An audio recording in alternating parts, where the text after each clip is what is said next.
सिद्धिविनायक ट्रस्टच्या माध्यमातून नागपुरातील दक्षिण पश्चिम मतदारसंघासाठी हा फिरता दवाखाना जो आहे तो आजपासून सुरू झालेला आहे।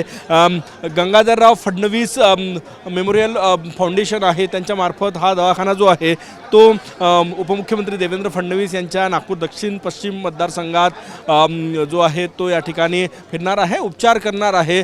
देवेंद्र फडणवीस यांची ओळख राजकीय नेता, परंतु त्या व्यतिरिक्त एक ओळख आहे आरोग्य दूत म्हणून। ते कॅन्सर हॉस्पिटल चालवतात, मोफत रुग्णांचे उपचार करतात आणि आता नागपुरात हा एक फिरता दवाखाना जो आहे तो या ठिकाणी गंगाधरराव फडणवीस मेमोरियल डायग्नोस्टिक सेंटरच्या माध्यमातून सुरू झालेला आहे। आणि हे सगळं संदीप जोशी जे आहे माजी महापौर आणि भाजपचे नेते, त्यांनी या पुढाकारातून सुरू केलेलं। भाऊ, काय कन्सेप्ट आहे, कुठे हा दवाखाना, काय काय उपचार मिळणार?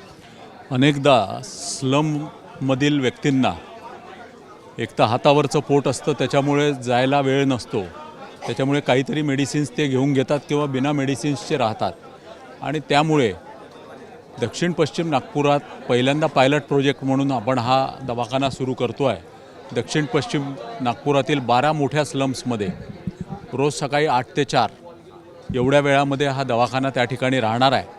आणि त्यामध्ये निःशुल्क संपूर्ण औषधं जे आहे, निःशुल्क डॉक्टर ही व्यवस्था केल्या जाईल।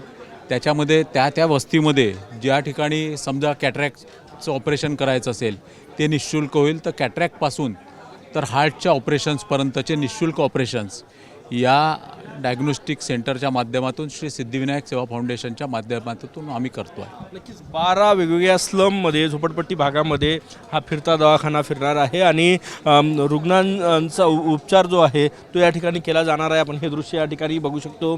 आजपासून गंगाधरराव फडणवीस मेमोरियल डायग्नोस्टिक सेंटरच्या माध्यमातून हा फिरता दवाखाना सुरू झालेला आहे आणि उपमुख्यमंत्री देवेंद्र फडणवीस यांच्या नागपूर दक्षिण पश्चिम मतदारसंघामध्ये जवळपास 12 झोपडपट्ट्यांमध्ये निःशुल्क सेवा या फिरत्या दवाखान्याच्या माध्यमातून दिली जाणार आहे। कॅमेरामॅन साईसह गजानन उमाटे, TV9 मराठी, नागपूर।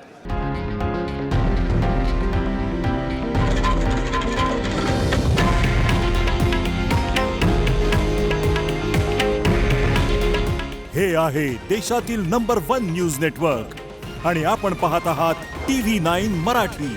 काळजी तुमची, हित महाराष्ट्राचं।